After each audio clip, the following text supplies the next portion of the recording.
The Maintain tab provides various ways of managing repository. First of all, if we go to Options dialog, we can change our repository here, and we also can modify various options within the interface, email notification, and update global variables. Then we have ADBC Manager, which allows us to see list of ADBC drivers installed. Services for managing Windows services. We have backup repository button, and we can also restore a repository. We can also use Maintain tab to quickly switch from one repository to another. Just choose different repository from the list. Click Reconnect.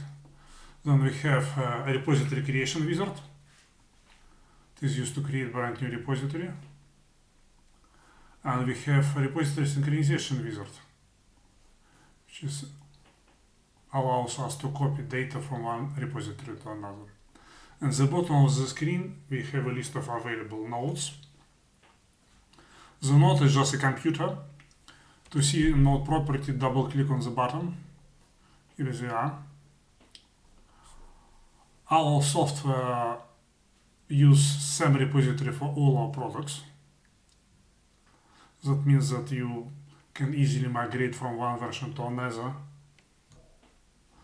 just by switching repository. At the bottom we have a list of available services. All of them at the moment disabled. We can enable them by clicking the checkbox and saving the settings. Thank you for watching. Please like and subscribe.